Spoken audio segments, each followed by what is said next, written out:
last day here in Iceland, and we are going to be visiting the lighthouse today. We tried yesterday, but they actually closed at 7 o'clock because of nesting season for these birds here. I guess they live on this kind of cliff, and they closed early. So we got there right at 7 and the gate was closed. So, since our hotel was really close, we figured we'd go back today, check it out, see the views, take some pics. Now we're gonna go to the Sky Lagoon. I'm really excited for that because we did a lot of trekking. Not necessarily hiking, but just a lot of walking. Surprisingly, it was more walking than I thought we were gonna do, but still, nonetheless, we're gonna go relax at Sky Lagoon, which is so, I don't know, it sounds so fun. And then we're gonna do a tour of kind of Reykjavik as our last evening. More chill, eat dinner, see the church. I still haven't gotten to see the church up close and personal, so I wanna see that. And yeah, that's our last day. People who visit this small peninsula is bound to have some amazing scenery and wildlife. It's a great spot to take pictures and just really enjoy the nature.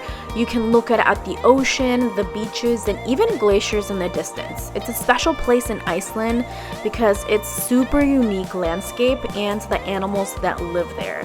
There's a big arch made of rock that sticks out into the sea, and sometimes birds like puffins nest there. And fun fact, they've also filmed Game of Thrones here. We then made our way to this small hot spring in Iceland that was once used by local farmers to take baths after working. It's a simple stone wall that was built around the warm water, and to this day many people visit this location because it's super peaceful and relaxing. Even though more visitors come now, it still feels very quiet, natural, and people really enjoy soaking in the warm water. It's privately owned, but often it's open for visitors to use. You just have to pay a small fee, and they actually ended up adding 2 buildings, one for you to change in, as well as a restroom and an area for the worker to basically collect the money, because he usually just is in a car at the entrance. And with a little help of Google, I was able to find what the buildings actually look like now. So this is what you will see from the construction sites I filmed. We then made our way to the secret lagoon because my sister-in-law recommended it. This is one of the oldest swimming pools in Iceland. It was built in 1891 near the town of Flor, and the people use the warm water from natural hot springs to swim and relax. For a long time, the secret lagoon was a popular spot for locals, but then it closed down for many years. Until 2014, it was reopened for visitors to enjoy again. Today, you can definitely go in. Just be careful with these steps because they are super slippery. Because it is an all-natural pool, it can get pretty murky and slippery on those steps, so beware. But you can definitely go enjoy. The water is going to be very, very hot because you can see geysers all around the secret lagoon. It's quite incredible how many geysers there are heating up this pool. So if you're pregnant, be careful. I did get out and walk around to take a look at the geysers. It was a good way for me to take a break of how hot the water was. But you can take your kids. They have slides, lots of toys. You can bring basically the whole family and look at these geysers just erupt spontaneously. This is what is warming up that pool. So it's called the Secret Lagoon because it's more hidden and quiet than some of the other hot springs in Iceland. There will be tour buses there though. Luckily, when we went at the time, there were no tour buses. As soon as we left, a tour bus pulled up, but it's still one of the lagoons that I definitely recommend just because of how natural it is. Another thing I want to point out is these bathrooms were the best out of all the lagoons and springs we visited. Obviously, you cannot film in the bathrooms, but they were just super clean. There wasn't a lot of chaos. I found that the Blue Lagoon was very chaotic and instructions were very vague on where to go. These facilities are just so small and compact, but super clear that we both agree this was by far logistically the best lagoon. Our last stop was the Sky Lagoon. Now, the Sky Lagoon is a new hot spring in Iceland that opened in 2021 near the capital of Reykjavik.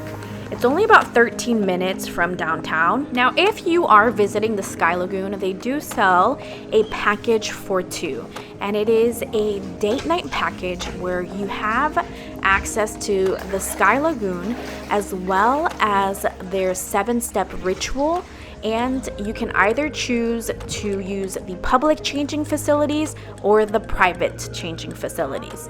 They also give you one drink per person, and you also get a platter at the end of your experience at the bar. So the first step of the ritual is to enter the lagoon. The water is not going to be nearly as hot as the secret lagoon. It is definitely bearable if you are pregnant. They do have seating areas where you can get out if you do feel a little too hot, but I found that the water was perfectly fine. You can take your time enjoying the lagoon itself. They have this beautiful waterfall where you can enjoy that pressure on your back. You obviously have the infinity type pool with the view of the ocean that is absolutely stunning. So I spent a lot of my time here. And then they also have the bar where you can collect your free drink. The husband ended up grabbing both of the drinks because obviously I was pregnant and I could not drink. But FYI, the restrooms are right next to that bar if you need a restroom. Now, step 2 of the ritual is to do a cold plunge. And the cold plunge is going to be located right outside the building where you go in to do the rest of the ritual. And I wanted to see how cold the water was.